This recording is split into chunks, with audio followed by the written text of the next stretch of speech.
स्वागतम, सुप्रभात। मैं स्वास्थ्य विभाग उत्तर प्रदेश यहाँ पधारे सभी अतिथियों की ओर से उत्तर प्रदेश के यशस्वी मुख्यमंत्री माननीय श्री योगी जी महाराज का हार्दिक स्वागत व अभिनंदन करती हूँ। मंच पर आसीन शिव प्रताप शुक्ल माननीय सांसद राज्यसभा, श्री विपिन सिंह जी माननीय विधायक ग्रामीण गोरखपुर, श्री विमलेश पासवान जी माननीय विधायक बांसगांव गोरखपुर और अपर मुख्य चिकित्सा स्वास्थ्य एवं परिवार कल्याण उत्तर प्रदेश अमित मोहन प्रसाद सर का भी हार्दिक स्वागत व अभिनंदन करती हूँ।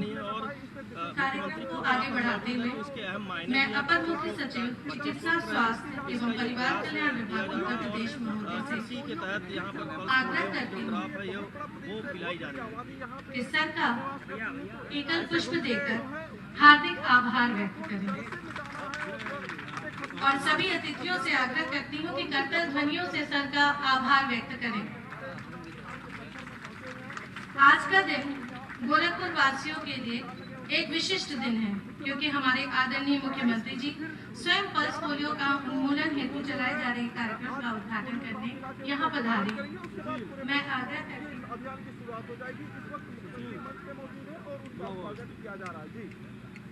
हमारे सभी सम्मानित अतिथियों का स्वागत व अभिनंदन करने के पश्चात मैं आग्रह करूंगी अपर मुख्य सचिव चिकित्सा स्वास्थ्य एवं परिवार कल्याण विभाग उत्तर प्रदेश अमित मोहन प्रसाद सर कि वे आकर यहाँ पर हमारे विभाग के कार्य एवं की उपलब्धियों के विषय में कुछ शब्द कहें। धन्यवाद सर।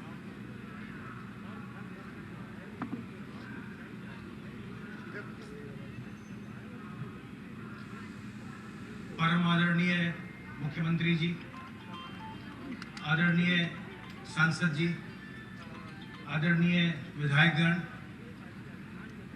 यहाँ उपस्थित चिकित्सा विभाग के अधिकारियों कर्मचारीगण, जिला प्रशासन के अधिकारीगण, देवियों और सज्जनों, प्यारे बच्चों और मीडिया के साथियों, आज हमारे लिए अत्यंत हर्ष का विषय है कि हम बच्चों की सुरक्षा के लिए पल्स पोलियो अभियान का शुभारंभ गोरखपुर की पावन धरती से कर रहे हैं। जैसा आप सभी जानते हैं कि विश्व में अब केवल 2 देश ऐसे हैं जहां वाइल्ड पोलियो की समस्या अभी भी विद्यमान है। वे हैं पाकिस्तान और अफगानिस्तान। लेकिन पिछले वर्ष और इस वर्ष 2 और देश ऐसे हैं जहां वाइल्ड पोलियो वायरस का एक नया केस देखा गया, मलावी में और इजराइल में। इसलिए ये बहुत ज़्यादा आवश्यक हो जाता है कि हम अपने बच्चों की सुरक्षा के लिए पल्स पोलियो अभियान के दौरान पोलियो के ड्रॉप्स 5 साल से छोटी उम्र के सभी बच्चों को अवश्य पिलाएं।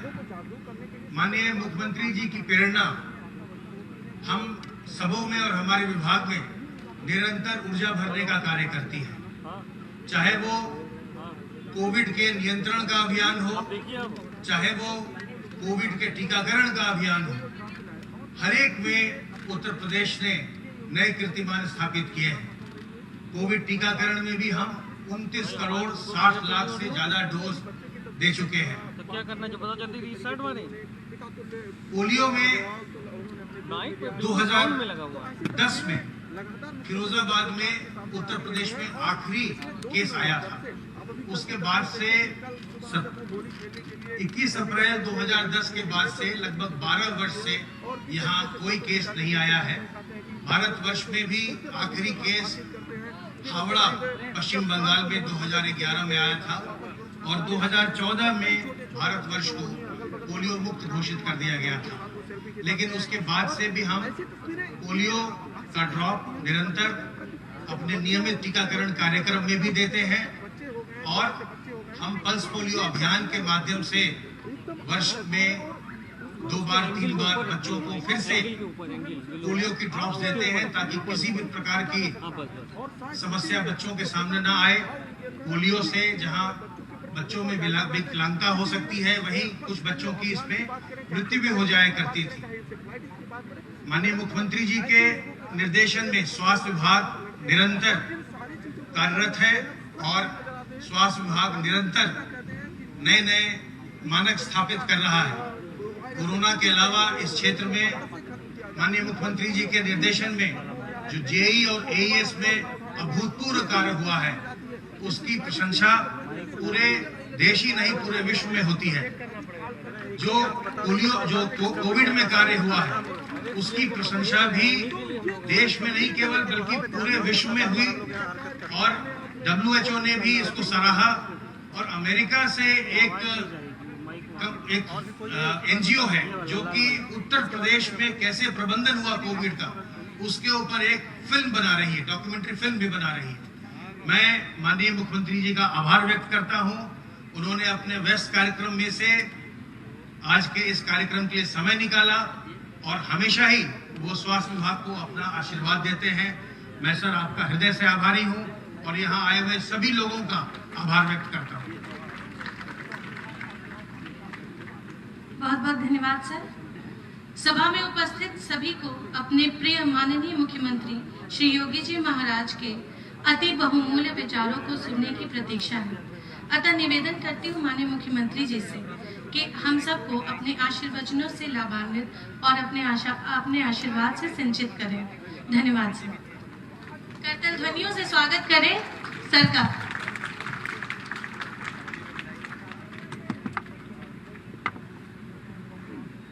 पल्स पोलियो अभियान के आज के इस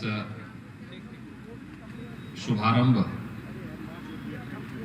कार्यक्रम में मंच पर उपस्थित माननीय सांसद श्री शिव प्रताप शुक्ला जी, नवनिर्वाचित विधायक गोरखपुर ग्रामीण श्री विपिन सिंह जी, माननीय विधायक मासगांव डॉक्टर विमलेश पासवान जी, अपर मुख्य सचिव चिकित्सा एवं स्वास्थ्य श्री अमित मोहन प्रसाद जी,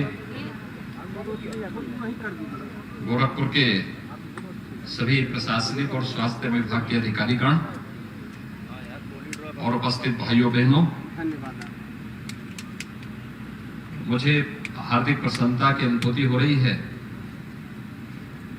कि उत्तर प्रदेश का पल्स पोलियो अभियान का शुभारंभ महायोगी भगवान गोरक्षनाथ की इस पावन धरती से एक बार फिर से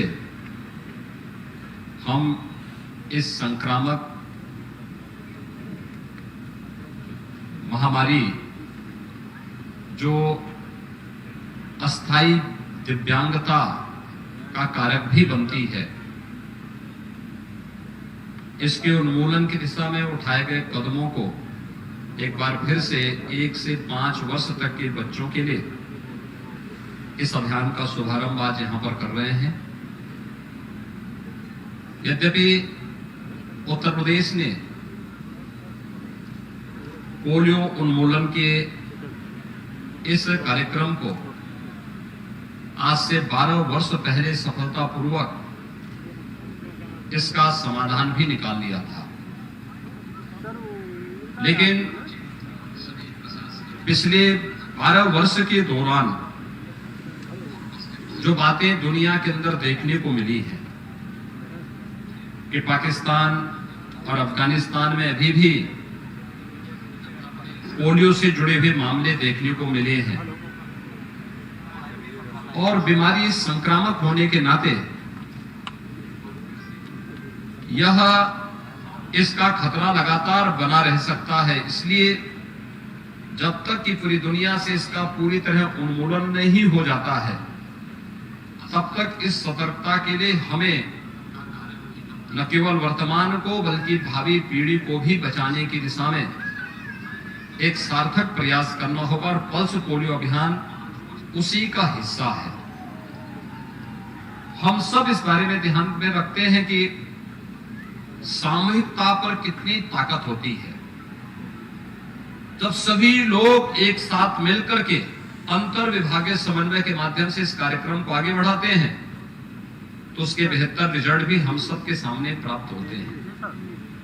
और वर्तमान में हम इस बात को आसानी से जान सकते हैं कि प्रधानमंत्री मोदी जी के नेतृत्व में भारत का कोविड प्रबंधन दुनिया के अंदर सराहा गया। इस महामारी से दुनिया के अंदर लाखों लोगों की मौतें हुई। उन सब के प्रति हमारी संवेदना है,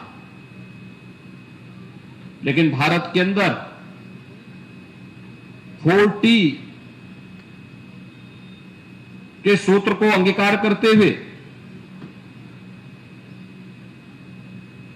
जिस मजबूती के साथ भारत ने कोविड प्रबंधन की एक नई छाप दुनिया के सामने प्रस्तुत की है, सर्वत्र उसकी सराहना हुई। और भारत के कोविड प्रबंधन को जब राज्य के अंदर हमने लागू किया तो आज उत्तर प्रदेश कोरोना प्रबंधन में देश के अंदर अग्रणी स्थान रखता है। सर्वाधिक टेस्ट, सर्वाधिक वैक्सीन की डोजेज, कोरोना के उपचार के लिए उत्तर प्रदेश जैसे राज्य में, जिस राज्य के बारे में कहा जाता था कि यहां का पुअर हेल्थ इंफ्रास्ट्रक्चर है, उस उत्तर प्रदेश ने देश के सामने यह साबित किया है कि नहीं, हम किसी भी मामले में कमजोर नहीं हैं, बल्कि हमारे पास सर्वाधिक बेड्स मौजूद हैं, सर्वाधिक सुविधाएं कोरोना से के उपचार के लिए भी मौजूद हैं। और आज मैं कह सकता हूं, जब इस देश के अंदर कोरोना आया था और उत्तर प्रदेश के अंदर पहला मामला देखने को मिला था, तब हमारे पास कोरोना की RT-PCR की टेस्ट करने की कोई सुविधा नहीं थी।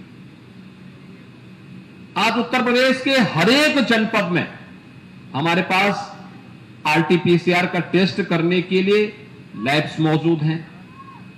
और यही नहीं, गोरखपुर में 3 जगह हमारे पास टेस्ट करने की सुविधा है। इसके साथ साथ 4 लाख टेस्ट करने की क्षमता आज के दिन पर प्रतिदिन उत्तर प्रदेश के अंदर मौजूद है। यानी मार्च 2020 में हमारे पास एक भी टेस्ट करने की क्षमता नहीं थी, लेकिन उत्तरोत्तर इसमें हम लोगों ने प्रगति की और आज के दिन पर 4 लाख टेस्ट प्रतिदिन करने की क्षमता अकेले उत्तर प्रदेश देश के अंदर रखता है। सर्वाधिक बेड्स हमारे पास मौजूद हैं। जब हम लोगों ने उत्तर प्रदेश के अंदर कोविड प्रबंधन के कार्य को आगे बढ़ाया, 36 जिले हमारे ऐसे थे जहां पर एक भी वेंटिलेटर हमारे पास नहीं था। आज सभी 75 जनपदों में हमारे पास पर्याप्त मात्रा में कोरोना के उपचार के लिए बेड्स मौजूद हैं और सभी 75 जनपदों में वेंटिलेटर और ICU बेड्स भी हमारे पास मौजूद हैं। ट्रेन्ड मैन पावर भी हमारे पास है। कोरोना प्रबंधन उत्तर प्रदेश का देश के अंदर सराहा गया। कारण था उत्तर प्रदेश की टीम ने जिस प्रतिबद्धता के साथ कार्य किया, उसके परिणाम भी सर्वत्र देखने को मिले।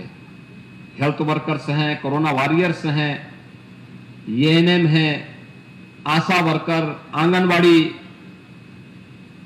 राजस्व के कर्मियों ने, पुलिस विभाग के कर्मियों ने, सभी ने मिलकर के अपने अपने क्षेत्र में बेहतर करने का प्रयास किया। हमारी निगरानी समितियों ने, लोग मुझसे पूछते थे कोरोना से कैसे बचाएंगे, तो कोरोना के उपचार के लिए प्रधानमंत्री मोदी जी का मार्गदर्शन तो हमारे सामने था ही, लेकिन हम उससे पहले पूर्वी उत्तर प्रदेश, गोरखपुर समेत पूर्वी उत्तर प्रदेश में कभी बच्चों की काल बन चुकी बीमारी इंसेफ्लाइटिस का हम लोगों ने सफलतापूर्वक समाधान निकाला था। जो बीमारी 40 वर्षों में 50,000 से अधिक इंसेफ्लाइटिस से होने वाली मौत के आंकड़ों को 95% से अधिक हम लोगों ने नियंत्रित कर दिया है। और आने वाले समय में और भी अच्छे ढंग से हम संपूर्ण उन्मूलन की दिशा में, इंसेफ्लाइटिस के संपूर्ण उन्मूलन की दिशा में कदम बढ़ाने की ओर हम लोग अग्रसर हैं। यह अंतर विभागीय समन्वय की ताकत है और पल्स पोलियो के लिए भी इस अंतर विभागीय समन्वय की आवश्यकता हम सब महसूस करते हैं। आपने देखा होगा कोरोना का एक मामला दुनिया के अंदर कहीं एक देश में निकला और धीरे धीरे करके उसका फैलाव होता गया, पूरी दुनिया को अपनी चपेट में ले लिया।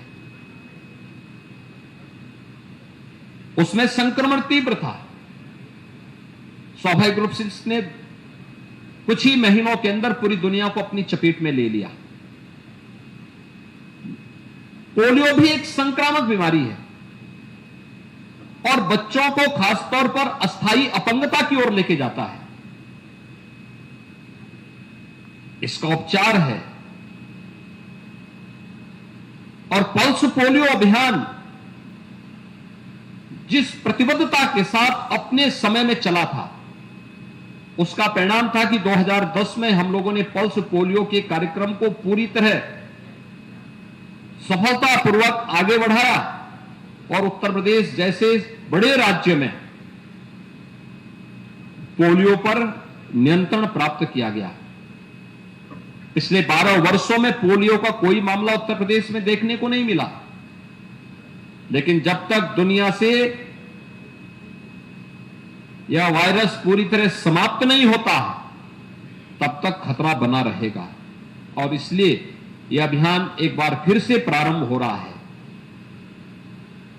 जो बच्चे दुर्भाग्य से इसकी चपेट में आते हैं, पूरी जिंदगी भर उस परिवार पर, उस बच्चे पर क्या बीतती होगी, आप थोड़ा कल्पना करिए। और इसीलिए अगर 2 बूंद ड्रॉप की उस बच्चे को हम समय से दे दें तो इस बीमारी से बचाव का वो एक सर्वोत्तम उपाय है। और उसी अभियान को आगे बढ़ाने के लिए एक बार फिर से वे सभी संस्थाएं एक साथ मिलकर के कार्य करेंगे। मुझे प्रसन्नता है कि यहां पर पूर्वी उत्तर प्रदेश में जब इंसेफ्लाइटिस के संपूर्ण उन्मूलन की दिशा में सरकार ने कदम बढ़ाए थे तो हम लोगों ने अंतर विभागीय समन्वय बनाया था। स्वास्थ्य विभाग को उसका नोडल विभाग बनाया गया था और फिर उसके लिए कार्यक्रम चले। हम लोगों के अलग अलग स्तर पर कार्यक्रम हमारे आगे बढ़ते गए और परिणाम रहा कि हम लोगों ने इस महामारी को पूरी तरह इस इंसेफ्लाइटिस की समस्या का उन्मूलन की दिशा में हमने कदम बढ़ाया। मैं आभारी हूं प्रधानमंत्री मोदी जी के, जिनके कारण स्वच्छ भारत मिशन में हर परिवार को एक एक शौचालय उपलब्ध करवाने में मदद मिली। खुले में शौच उसका एक कारण सामने आया था। स्वच्छ भारत मिशन के अंतर्गत उन परिवारों को एक एक शौचालय मिला, स्वच्छता के लक्ष्य को प्राप्त करने में मदद मिली। शुद्ध पेयजल जल जीवन मिशन के अंतर्गत हर परिवार तक शुद्ध पेयजल, अब तो पाइप पेयजल योजना भी लागू की जा रही है। हर एक घर तक पाइप से शुद्ध पेयजल की आपूर्ति, आधी से अधिक बीमारी का समाधान उससे अपने आप होता हुआ। हेल्थ इंफ्रास्ट्रक्चर को हम लोगों ने अच्छा किया। आप याद करिए, आज से 5 वर्ष पहले पूर्वी उत्तर प्रदेश में केवल एक बीआरडी मेडिकल कॉलेज था। आज गोरखपुर में बीआरडी मेडिकल कॉलेज तो अच्छे ढंग से काम कर ही रहा है, पहले जर्जर स्थिति में था। आज वहां पर सुपर स्पेशलिटी का भी ब्लॉक बन चुका है। आज बीआरडी मेडिकल कॉलेज में आप इस बात को देखते होंगे कि सुपर स्पेशलिटी के साथ ही वहां पर बाल संस्थान भी अब क्रियाशील होने वाला है। हम लोग वर्तमान में कोविड के उपचार के लिए हमने डेडिकेटेड कोविड हॉस्पिटल के रूप में उसका उपयोग किया है। एम्स गोरखपुर का शुभारंभ भी प्रधानमंत्री जी के करकमलों से भी दिसंबर माह में प्रारंभ हो चुका है। कुशीनगर में मेडिकल कॉलेज का निर्माण हो रहा है। देवरिया में मेडिकल कॉलेज का निर्माण हो चुका है। सिद्धार्थनगर में मेडिकल कॉलेज प्रारंभ हो चुका है। बस्ती में मेडिकल कॉलेज प्रारंभ हो चुका है। महाराजगंज में निर्माणाधीन है। इसी प्रकार से पूर्वी उत्तर प्रदेश के अन्य जनपदों में बलरामपुर में निर्माणाधीन है। बहराइच में प्रारंभ हो चुका है। गोंडा में निर्माणाधीन है। अयोध्या में प्रारंभ हो चुका है। सुल्तानपुर में निर्माणाधीन है। यानी जिन जनपदों में केवल इन सभी जनपदों को मिलाकर के अकेले एक गोरखपुर में मेडिकल कॉलेज हुआ करता था और उसकी हालत भी और संसाधनों के लिए हमेशा रोना होता था उसे, आज उसके पास संसाधन की कमी नहीं। आज बीआरडी मेडिकल कॉलेज की स्ट्रेंथनिंग की गई, वहां पे अच्छी सुविधाएं उपलब्ध करवाई गई, बेड्स बढ़ाए गए, अच्छी सुविधाएं वहां उपलब्ध करवाई गई। वहां पे सुपर स्पेशलिटी का एक ब्लॉक प्रधानमंत्री स्वास्थ्य सुरक्षा योजना के अंतर्गत बना और अब तो 1000 बेड्स का गोरखपुर में एम्स का निर्माण भी पूरा होने के साथ ही उसका शुभारंभ भी प्रधानमंत्री जी के कर कमलों से संपन्न हो चुका है। कोविड के उपचार के पहले इंसेफ्लाइटिस के लिए भी जो कार्यक्रम चले, गोरखपुर और बस्ती कमिश्नरी के हर एक जनपद में डिस्ट्रिक्ट हॉस्पिटल में 10-10 बेड का आईसीयू का निर्माण किया गया, मिनी पीको का निर्माण किया गया, सीएससीज में किए गए और परिणाम हुआ कि सर्विलांस को बेहतर करने का परिणाम हम सबके सामने प्राप्त हुआ। आज इंसेफ्लाइटिस के उन्मूलन के साथ ही उत्तर प्रदेश का प्रभावी नियंत्रण कोविड प्रबंधन में भी है। मेरी अपील होगी आप सबसे, उत्तर प्रदेश ने 29 करोड़ 60 लाख से अधिक कोविड वैक्सीन की डोजेज अब तक उत्तर प्रदेश के अंदर हम लोग उपलब्ध करा चुके हैं। 12 से 14 वर्ष के बच्चों को भी वैक्सीन की डोजेज लग रही है। जो भी इस पात्रता की श्रेणी में आता है, हर व्यक्ति वैक्सीन जरूर ले। दूसरा, बीमारी में उपचार से महत्वपूर्ण बचाव होता है।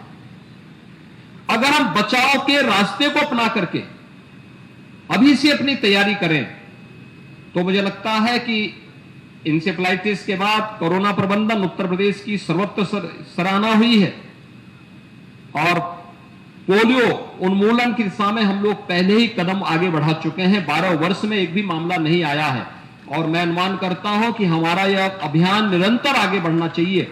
हम वर्तमान पीढ़ी को 2 बूंद ड्रॉप की पोलियो की दवा पिला करके पोलियो पर प्रभावी नियंत्रण करने के उत्तर प्रदेश के इस अभियान को और मजबूती के साथ हमें आगे बढ़ाना होगा। इसमें हर तबके के लोगों को अपने साथ जोड़ना पड़ेगा, केवल स्वास्थ्य विभाग ही इसमें नहीं होगा। स्वास्थ्य विभाग के साथ साथ आंगनबाड़ी है, आशा वर्कर है। इंसेफ्लाइटिस के उन्मूलन के समय हमें यूनिसेफ और पाक जैसी संस्थाओं ने अपना भरपूर योगदान दिया था। विश्व स्वास्थ्य संगठन जैसे संस्थाएं हमारे इस अभियान के साथ जुड़ी थी और मेरी अपील होगी इन सभी संस्थाओं से, ये सभी संस्थाएं एक बार फिर से इस अभियान के साथ जुड़ें। भाइयों बहनों, अनेक प्रकार के बच्चों से संबंधित टीका का कार्यक्रम, मिशन इंद्रधनुष के भी समय समय पर कार्यक्रम चलते हैं। हमें उन मासूम बच्चों को समय से टीकाकरण का पूरा कवरेज भी देना होगा और अगर हम समय पे सावधानी रखेंगे तो उसका पूरा जीवन आगे सुरक्षित होता हुआ दिखाई देगा। ये हमारी न केवल एक उस बच्चे का अधिकार है बल्कि ये हमारा व्यक्तिगत दायित्व भी बनता है कि हम अपने इस उत्तरदायित्व का निर्वहन करते हुए हर एक बच्चे को स्वस्थ रखें, प्रसन्नचित्त रखें और देश के स्वस्थ एक भारत के इस अभियान को आगे बढ़ाने में हम लोग इस कार्यक्रम के माध्यम से और मजबूती के साथ आगे बढ़ सकें। आज के इस अवसर पर मेरी सभी धर्मगुरुओं से भी, समाज के जागरूक नागरिकों से भी, जनप्रतिनिधियों से भी मेरी अपील होगी कि वे पल्स पोलियो के इस अभियान को मजबूती के साथ आगे बढ़ाने में अपना योगदान देंगे। प्रदेश के अंदर काफी बड़े पैमाने पर इस कार्यक्रम को हम लोगों ने आगे बढ़ाने का कार्य किया है। यानी उत्तर प्रदेश के अंदर 3 करोड़ 80 लाख बच्चों को यह अभियान जो आज से प्रारंभ हो रहा है, यह पोलियो से एक सुरक्षा कवर प्रदान करने में योगदान देगा। इसके लिए हम लोगों ने 1,10,000 पोलियो बूथ बनाए हैं और 76,000 से अधिक हमारी सचल टीमें भी इस दिशा में कार्य करेंगी। इसमें सभी संस्थाएं अगर एक साथ मिलकर के इस कार्यक्रम को आगे बढ़ाती हैं तो सफलतापूर्वक इस ड्राइव का परिणाम होगा कि हम लोग वर्तमान की जो हमारी पीढ़ी आ रही है, इस पीढ़ी को भी पोलियो जैसी संक्रामक और अस्थायी दिव्यांगता देने वाली बीमारी से बचाव करने में हम उन बच्चों को एक सुरक्षा कवर देने में सफल होंगे। मैं भी यहां पर देख रहा था, स्वास्थ्य विभाग ने विभिन्न प्रकार के स्टॉल बनाए हुए हैं। एक चीज में जो वहां पर देख रहा था, ट्यूबरक्लोसिस के भी स्टॉल लगाए गए थे। और मेरी अपील होगी कि विश्व स्वास्थ्य संगठन ने और दुनिया की तमाम संगठनों संस्थाओं ने, यूएन ने भी 2030 तक दुनिया को टीबी से मुक्त करने के एक बड़े अभियान को हाथ में लिया है और देश के अंदर आदरणीय प्रधानमंत्री जी के नेतृत्व में 2025 तक ट्यूबरक्लोसिस से पूरी तरह मुक्ति का एक बृहद अभियान चल रहा है। हर जागरूक नागरिक ट्यूबरक्लोसिस से ग्रसित एक बच्चे को गोद लेकर के मुफ्त में उपचार है। इसमें सरकार के द्वारा इंसेंटिव भी है। हम उनको उपलब्ध करवाने में अपना योगदान दे दें तो यह एक राष्ट्रीय अभियान है। अगर समाज का कोई तबका या कोई व्यक्ति बीमार है तो संपूर्ण स्वास्थ्य के लक्ष्य को और संपूर्ण स्वास्थ्य के लक्ष्य के साथ साथ संपूर्ण समृद्धि के लक्ष्य को प्राप्त करने में चुनौती हमारे सामने बनी रहेगी। और इसलिए हर एक व्यक्ति को इन बीमारियों से मुक्त करने के समय सरकार के इस कार्यक्रम के साथ हम सब जुड़ेंगे तो निश्चित ही हमें सफलता प्राप्त होगी। स्वस्थ भारत अभियान वास्तव में सशक्त भारत अभियान का हिस्सा है और इस सशक्त भारत के निर्माण के लिए हर बच्चे को और हर नागरिक को स्वस्थ रखने में हम सब अपना योगदान देंगे। इस विश्वास के साथ मैं पल्स पोलियो अभियान के शुभारंभ के अवसर पर एक बार फिर से आप सबका आह्वान करूंगा कि हमारे मीडिया के प्रतिनिधि भी हैं, समाज के जागरूक नागरिक भी हैं और विभिन्न तबके से जुड़े हुए जो हमारे अलग अलग तबके के नेतृत्व करता है, वे सभी लोग इस अभियान को व्यापक पैमाने पर प्रसारित करने में अपना योगदान देंगे। इस पूरे अभियान के प्रति मैं अपनी शुभकामनाएं देता हूं। धन्यवाद। जय हिंद।